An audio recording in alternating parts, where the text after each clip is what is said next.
Hey everyone, Ponyo here. Thank you for tuning in to another episode of After Dinner Mints. Before we begin, I highly encourage everyone watching to join us in the Art Blocks Discord.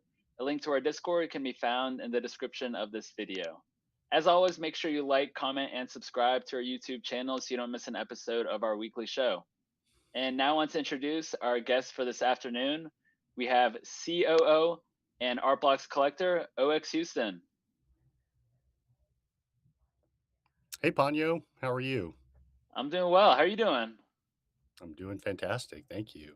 Well, thank you so much for being on After Dinner Mints. I've been wanting to have you on the show for a while for multiple reasons. I think you're just a fantastic collector. We'll definitely dive into that in just a little bit. But maybe you can kick things off by telling us a little bit about your background and what your role is at Artblocks. Sure. I'd say I took a very direct route to crypto and art blocks. Let's go back. I grew up in Michigan. I went to college and grad school at University of Michigan, and I started out my career in management consulting in Los Angeles. And then in the late '90s, I moved to San Francisco during the dot-com boom, and was on the founding team of a business intelligence company that raised a bunch of money and spent more money than we raised, and ultimately went out of business. Uh, Uh, I went on into some merchant banking work for about 5 or 6 years in China. Spent a lot of time in Beijing and Shanghai, and was fortunate enough to witness the Chinese contemporary art movement that happened towards the early 2000s. And then the last 10 to 15 years, I've been running a oil and gas industrial distribution company. So um, in 17, I started getting involved in crypto, and I found my way to Art Blocks, and there's been no looking back since I jumped into that rabbit hole in 17. Very cool. And yeah, I'm curious to know, like, how did you get into the NFT and crypto space? And yeah, like what was it about the space that kind of caught your eye? Was it, more of the art collecting or maybe DeFi or just anything else? Yeah, DeFi is definitely where I started. So back in 17, I guess that's probably the second or third wave, fourth wave of crypto. Like many people, I was drawn to Bitcoin and Ethereum. So I was onboarded by Coinbase, started taking positions in Bitcoin and then Ethereum. And I started with X amount, and over the next 6 months saw it go to 4, 5, 10x. And then in Q1 of 2018, I saw it go down to 0.3x of what I initially invested. And there was kind of a doldrum period. And there are a bunch of white papers that were available, but the use cases in DeFi weren't so clear. But in 2020, I discovered this blog, YouTube channel, and podcast called Bankless. Two guys, Ryan Sean Adams and David Hoffman, do just a fantastic job of onboarding people, giving them the basics, and allowing people to kind of level up in the DeFi space. So that's when I discovered DeFi. So it really excited me, the idea of composable products, these Lego building blocks, and the fact that many of these protocols are open source. So it was highly efficient, and these and protocols are just being stacked on top of each other. And I learned all about the money verbs in DeFi, and depositing and borrowing and lending and staking and investing crypto assets. And then, like many people, I discovered yield farming, which may have been the origin of the term aping. I don't know, but it was definitely aping into a lot of stuff at that time. And so that was through DeFi Summer, which was in was that 20? I think it was 20, Sounds about right. Yeah. 2020. Um, and then one of the members, one of the people who contributes quite a bit in the Bankless community, is a guy named DC Investor. Shout out to DC. And I started following him on crypto Twitter. And one day in Q1 of 2020, DC tweeted about our block. So I clicked through the link, and Synapses was an open mint, or an open project at that time. And so I minted my first art blocks piece at that time. Very cool. And how was the experience? And did you were you a collector, I guess, of generative art, or did you understand generative art prior to that, or is that kind of your first experience? No, it was my first experience with well, yeah, it was my first experience with generative art. I had purchased, um, in March of 21, my first NFT was a Euler Beats or Euler Beats, however you Hmm. pronounce it. Yeah. Uh, Print number 27, I purchased for 4 point something ETH, Oh uh, wow. back then, and, actually, when I discovered Synapses, and I was telling you this earlier, my one-year anniversary was yesterday. This is being recorded on April 7th, uh, Yeah. and so it was April 7th of last year I minted that Synapse, and it was number 613, and, as you know, when you go to the site, you see the last mint that was minted, so I thought I was purchasing 612, which was visible. Oh no.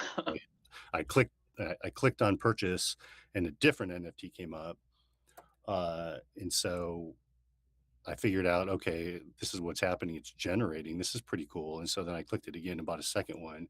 And I got one of those dark background synapses, a Hmm. relatively rare piece. And I think after hundreds of mints, it's probably the first and last rare piece I ever minted myself. I didn't buy in secondary.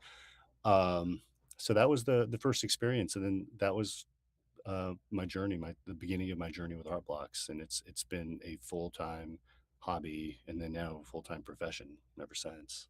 Yeah, and I remember, having some conversations with you, whether it be on the Art Blocks Discord or just through like DMs, prior to either of us, being an employee at Art Blocks. And it's so cool to kind of see, over time, this actually happened to several collectors. A bunch of us have actually turned from collectors to, Art Blocks employees, which I think is always really cool. But, speaking of collecting, I would love to kind of talk to you a little bit about, your collection and, a little bit about, yeah, just kind of your collecting methods and how you kind of look at things.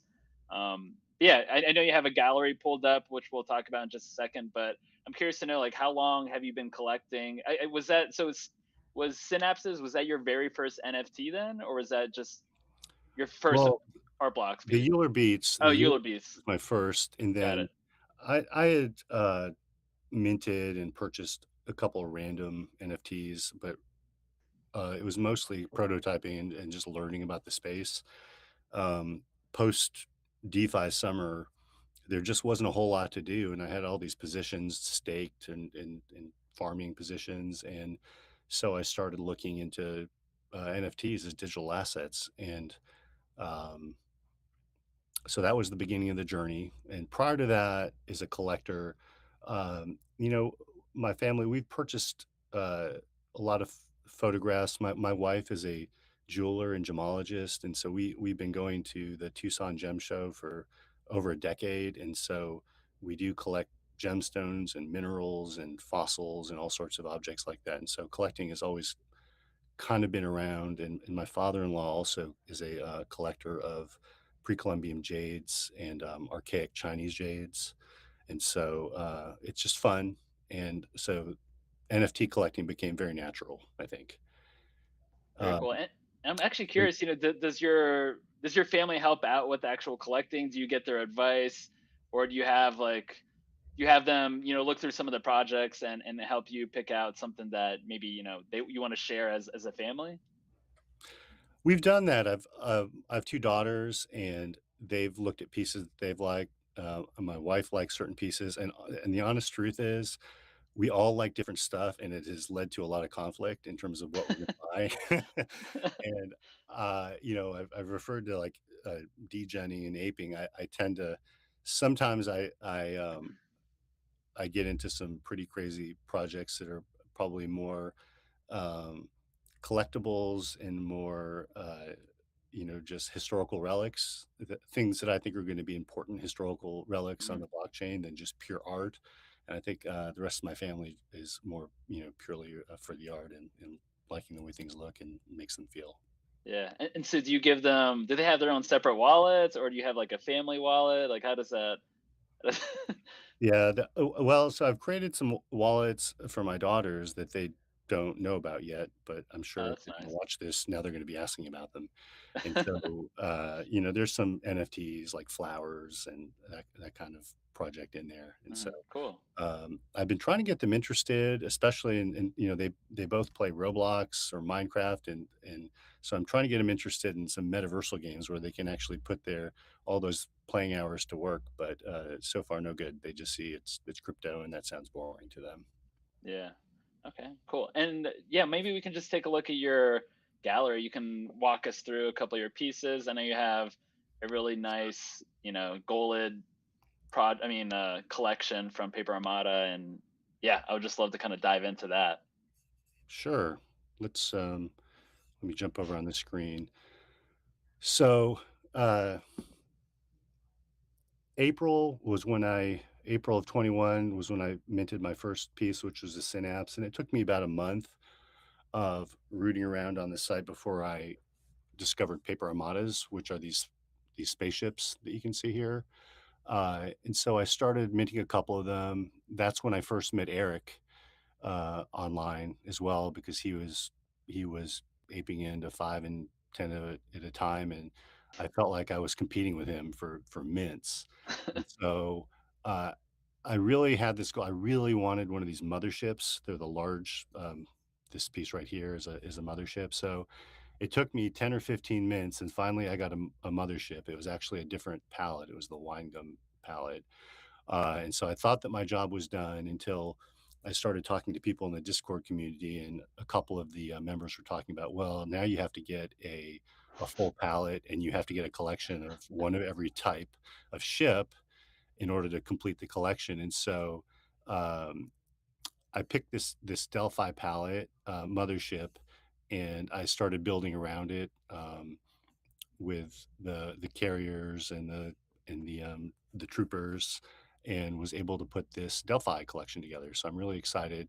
Um, the 2 last pieces that I needed were a swarm, which is the most difficult Paper Armada to get, and then of course, the archetype, in the Delphi palette as well. So it was a lot of fun, and I had an embarrassing and interesting story about this. So I'd finally completed my Delphi collection, but I didn't have an archetype.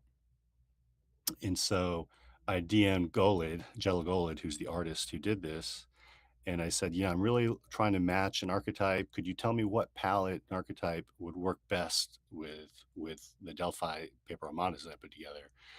And his response was pretty simple. It was dot dot dot. How about Delphi? And so I didn't notice that there was actually the same palette in Armada. So he actually helped me. He introduced me to a another collector who had, this archetype number 112, and Oh, nice. through that introduction, I was able to work out a deal to pick it up. So, yeah, That's very cool. really love that. I really love that project, and, just scrolling down, I have kind of a chronology of art blocks curated. So I did collect a full curated set through the first year, and then eventually I had to give up the addiction. Um, if I go down here, so Synapses, this is the second mint that I ever did in art blocks, is where it started. And so my journey on art blocks curated went in both directions. Historically, I had to go back. So Synapses, I believe, was the first project on series 3, and Mhm. so I had to go backwards, in series 2 and series 1 to collect all the way back to the squiggle and construction token in Genesis, and then I started participating in all the drops, moving forward from there. So, um, these That are all water that mints. watercolor dream, I think, is fantastic, by the way. That palette. Oh, thank you. Yeah, I love this So one. nice. It's not the one that I minted. I actually picked this one up on secondary, but, Mm. yeah, I love this one. Um, really, there's a story with each of these.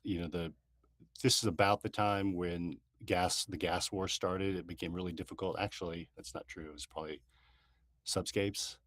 It started to become pretty difficult to mint and pretty stressful. Um, the Fidenza drop is one that I missed, unfortunately. I had to go to a lunch meeting with a Japanese trading company. It was an extremely expensive lunch, so I had to go pick this up through a trade. And then I hope the lunch was worth it. it was not worth it.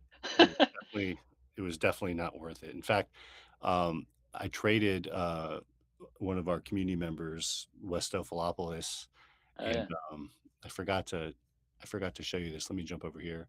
This is something that so West was a big, paper armada, uh, buyer as well, and so we were fooling around, when we finally Oh finished our yeah. collections, and I don't know if you remember this, but we put this together, and so the fantasy was that one day these paper armadas would be gamified and turn into Yeah. and I know that Snowfro started doing some, digitalization and making the motherships fly across the screens, and so we had a lot of fun with this project.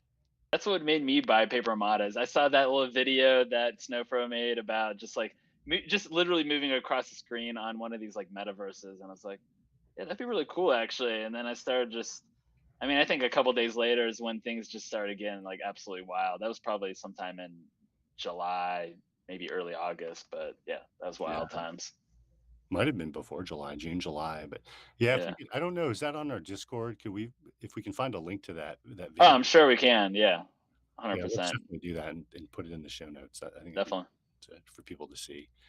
Um, so just moving on through the curated collection, this is where year 1 ended, I think, with Asemica, Hmm. and,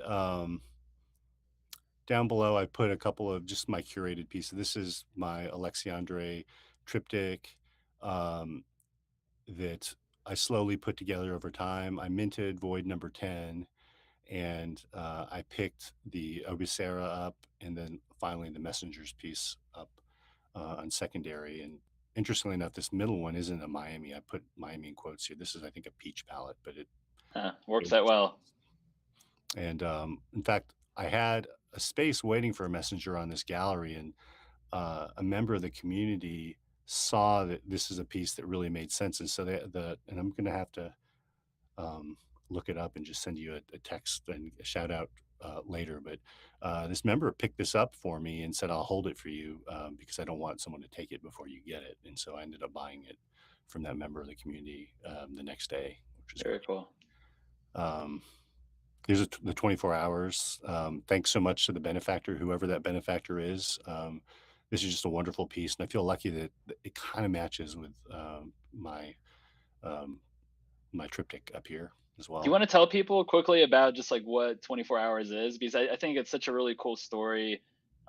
Yeah, it's a very unique project. Yeah, I mean, I might need some help from you on some of the Yeah, background, but yeah. basically, an anonymous benefactor commissioned a 500 piece project with Alexi, and this anonymous benefactor is slowly over time airdropping these 24-hour tokens to members of the community. And if one of these tokens is airdropped to you, you can go to the website and exchange. It's an ERC20 token, and you can mint a 24 hours. I believe. So this is number 42. I believe we're in the 50s, in the mid 50s. Yeah, yeah, that something like that sounds right. And I think what's really cool is, once people receive these tokens, like they're slowly minted out. And I think this is in response to these projects that actually I think it's in response to what Void was, which is one of Alexi's playground projects, and how that minted out so well over, the course of I think 1 to 2 weeks, where basically, a couple mints here and there, a couple mints here and there. And then obviously, with um, over the summer things got just absolutely crazy. So I think this is kind of in response to those days where things were able to mint out at like a slower period of time, and everyone's able. What's great is that maybe it'll be like one a week, maybe 2 a week if that, and then maybe it'll be like 3 weeks with just like nothing, and then out of nowhere someone will be like, oh, this person got a token, and then it'll get minted out, and then everyone kind of jumps in Alexi's channel and kind of talks about the different mint, the palette, the shape, and yeah, I think it's such a unique project. That's a great point, and the project the each NFT itself plays out over a 24-hour period, and Mm. so I think it does follow through with the idea of savoring the project and really taking your time to appreciate it without this rushed and frenzied feeling. And remind me to talk about that later in terms of our output of curated projects as well, because we're planning on slowing things down as well. Right. Um, just to finish this out, here's a triptych I put together from Aaron Penne. It's the Slayer palette. I love all these pieces that Aaron's put together. I have um, a few others. He recently minted something off of Art Blocks within without with fingerprint style, which is fantastic as well. I wish it had matched this palette. Um, this is Leo Villarreal's Cosmic Reef project, which I really love. When we were in Santa Fe, we haven't talked about that yet. I minted a bunch of ancient courses. I really enjoyed that drop. Um, and this is my Shim Builder, the Blocks of Art collection. So you'll see these letters, ART. If early on, or actually still the case, if you spell Art Blocks with the 9 pieces, it grants you membership into his TBOA club. And within the TBOA club, he does a bunch of what I would call free drops for TBOA club members. And so these are some of the examples. Unfortunately, like free means having to pay gas, and during August, September of last year, it meant like still paying $600-700 worth of gas to get a free NFT. Yeah. You know, this was a lot of fun. And Yeah. to round it out, here's some. This is my Crypto Venetian triptych with the Blueberry Mohawk Venetians, and here's some fun with some. This is a non-art blocks project, but it's my cats and my ham. So I think that a lot of these NFT projects are just a lot of fun, and there are a lot of really fun communities behind these. So Absolutely. And I do want to talk about, because I know you mentioned the Crypto Venetians, powered by our blocks. So that's obviously a thing that, using. So basically, why don't you talk to us a little bit about powered by our blocks, just so that everyone that's listening, they might not know, they can learn a little bit more about what we're doing. sure, yeah, that's it's something that we really just started, and it was mostly a test case until now, but it's something that we feel pretty good about and are ready to push out more formally. Powered by Art Blocks is a licensing product, a white label product. We just started licensing our generative minting smart contracts to companies, to artists, and different brands that want to introduce generative minting and content to their own audiences. So this really could apply to businesses. Um, Let me see. I think I have a few examples, if I may, Yeah, absolutely. of projects. So the first Blocks project that came out of the gates, are you able to see this Yep. screen? Was Doodle Labs, and Doodle Labs, their goal has been to approach brands and provide minting technology. So I believe they started with this Sliderverse project with Che Yu. So it's White Castle, and they did a bunch of White Castle NFTs. Um, and so they have a lot of fun projects there, and they're, I believe, coming out with a new project pretty soon. Hmm. One of the more well-known Power by Art Blocks projects is Bright Moments, and they have the Crypto Citizens. They started out with Crypto Venetians and Crypto New Yorkers. Both of those were Art Blocks factory projects. Now they're moving over onto a Power by Art Blocks contract, and they're coming out with Crypto Berliners. And they have, after those 3, they have 7 more cities around the world to make out their 10,000 Crypto Citizens NFTs. And I believe they've started this week in Berlin. So Yeah, I think yesterday. yesterday. Okay, so it's 2 more weeks. I know Jeff will be going out there for a project next week. So that's another example.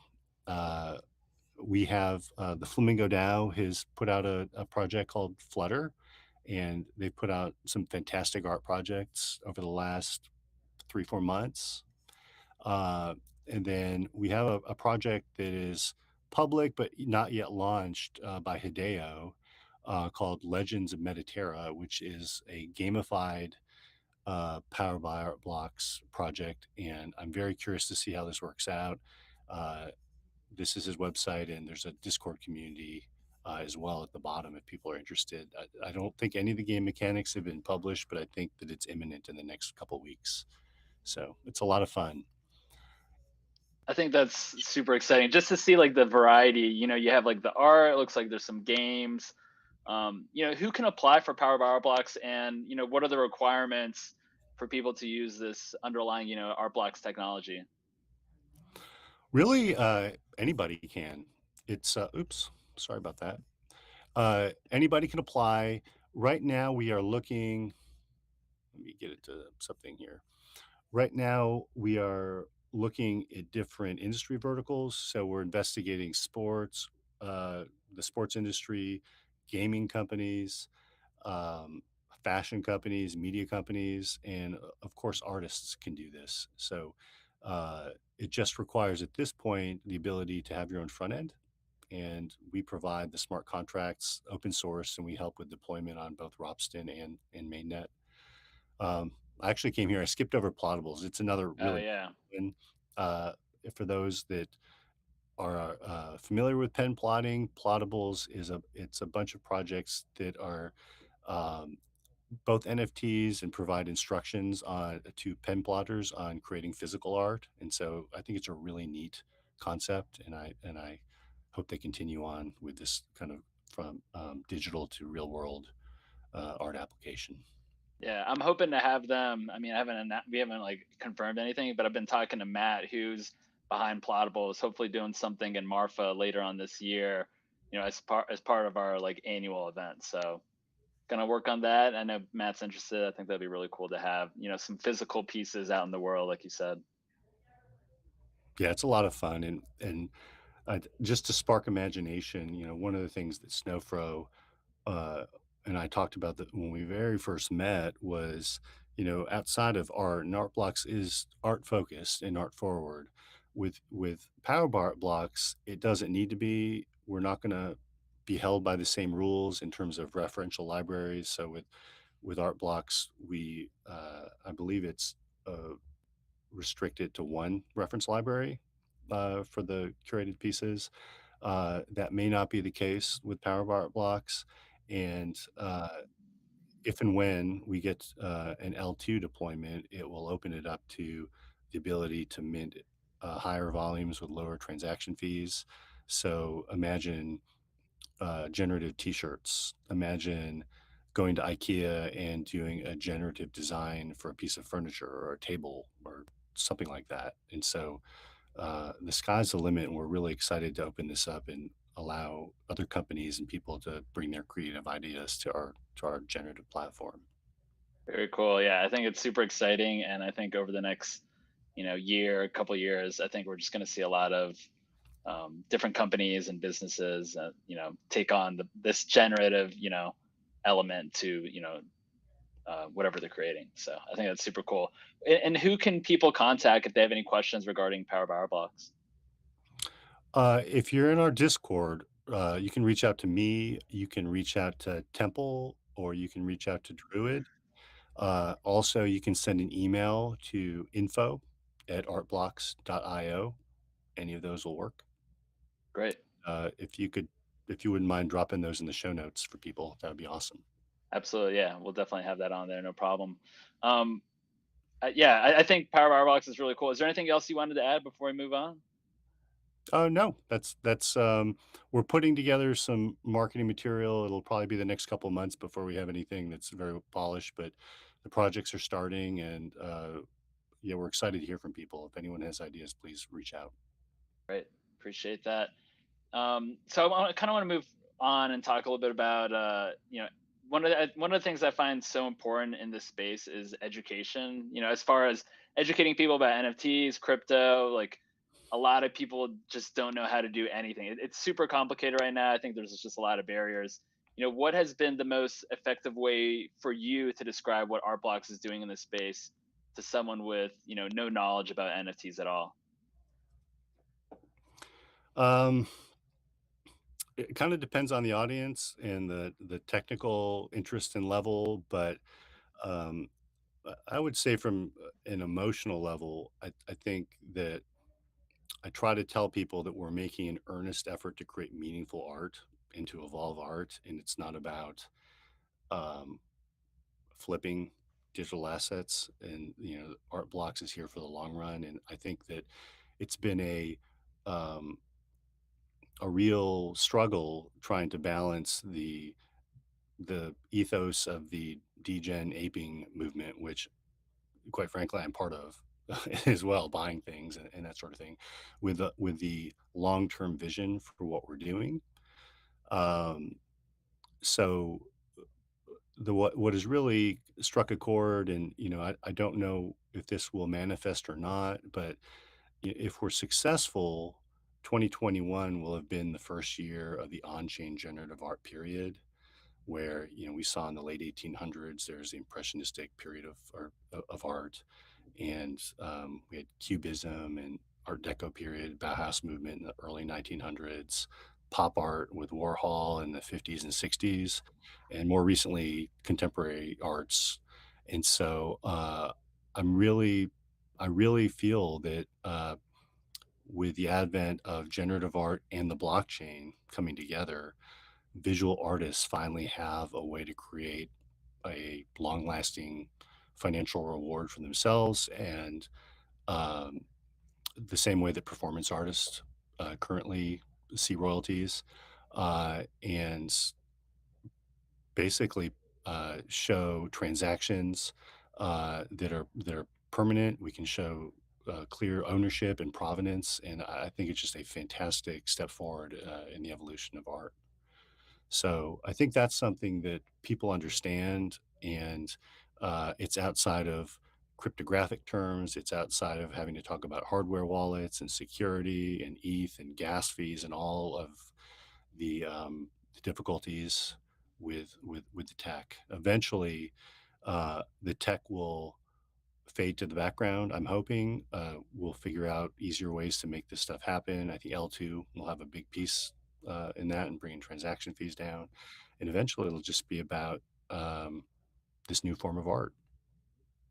Yeah, absolutely. Yeah, I hate saying it, but it's like one of those things where people are always like, we're still early, this is still like the early days. And I mean, we hear it so much, but it's so true. Everything is. I mean, our blocks, we're just building and building and building. Our team has grown so much, and it's nice to know. I mean, we'll talk about it in a little bit, but we were in Santa Fe the other week, and I think it was just so cool to have the entire team together for the first time and kind of talk about all of our different goals we had. Yeah, I really appreciate you sharing that. I guess we could talk about Santa Fe. Sure. Um, that was so. Why don't you tell them a little bit about like our last week?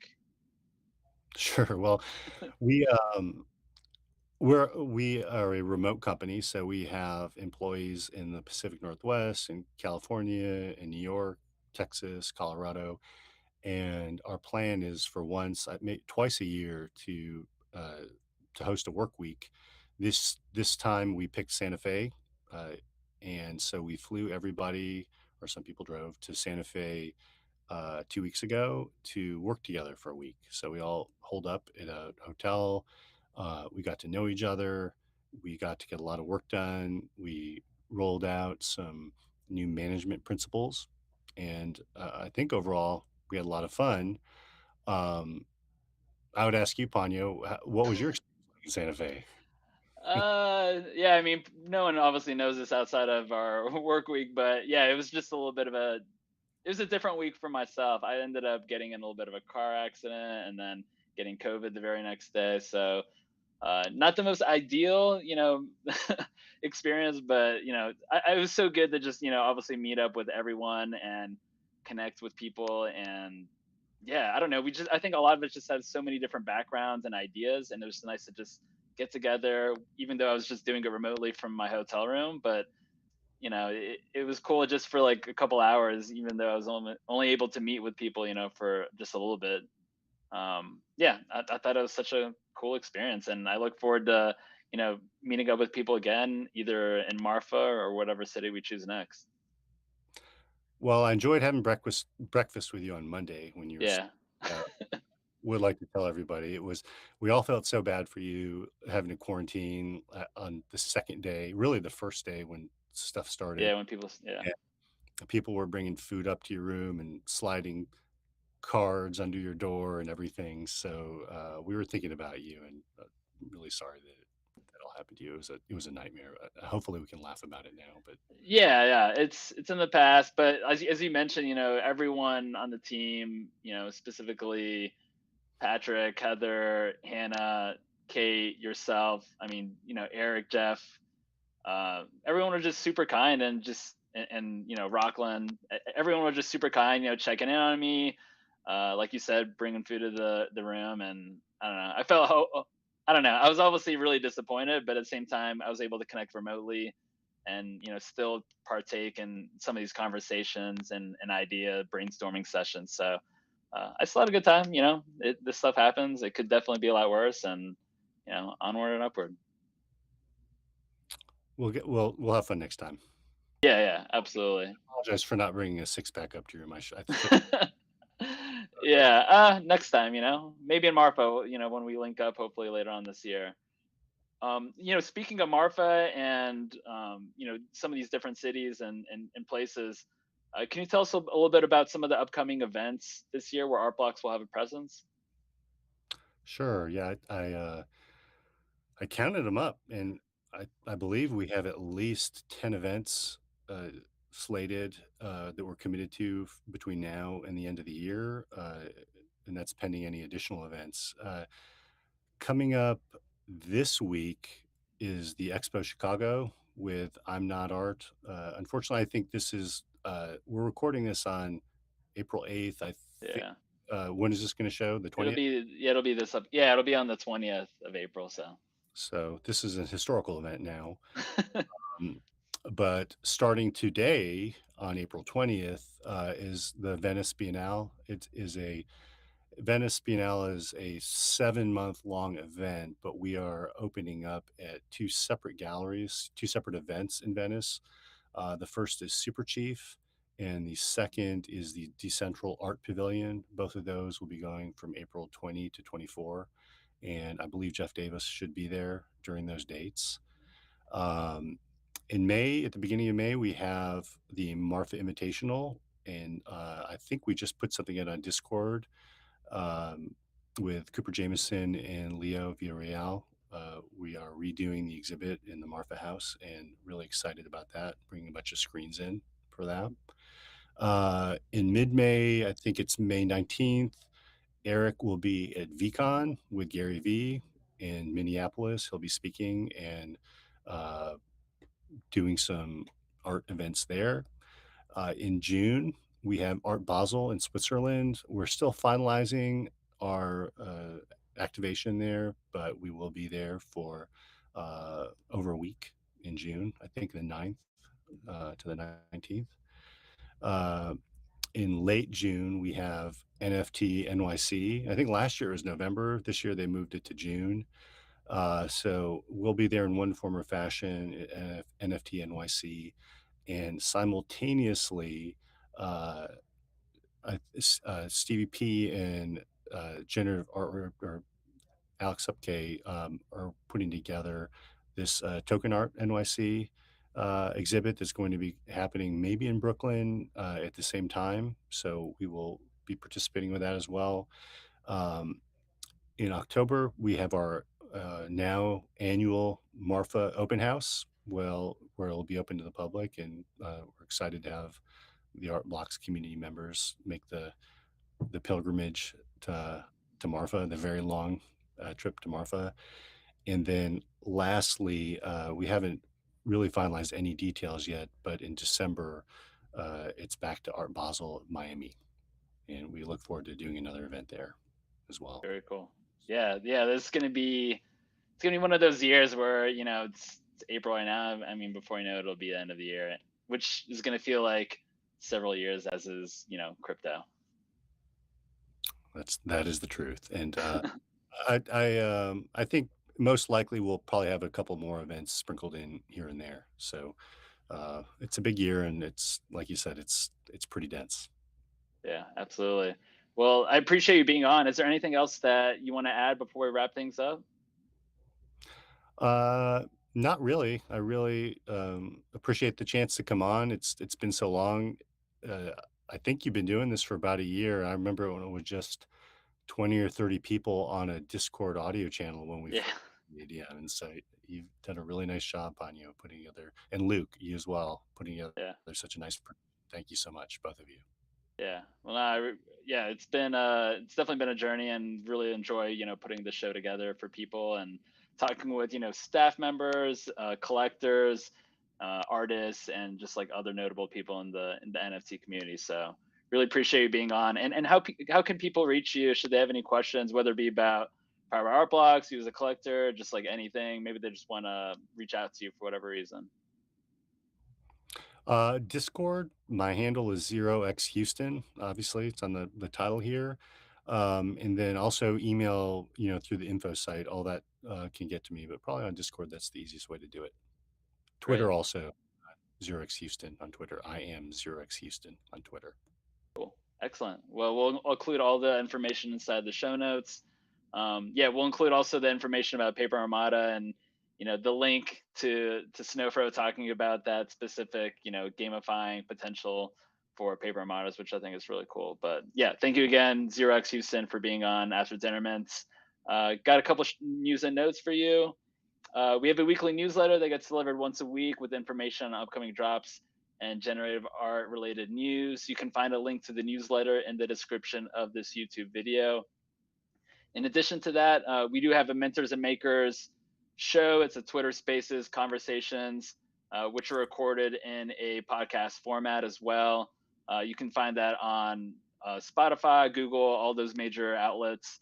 And then, as well as After Dinner Mints, this is also a podcast. So, all of our conversations, which are usually live streams or pre records on YouTube, all of that will be also, turned into a podcast on Spotify, all those major platforms. Thank you again to 0xHouston for joining me on After Dinner Mints. Make sure you comment, like, and subscribe to the Artblocks YouTube channel.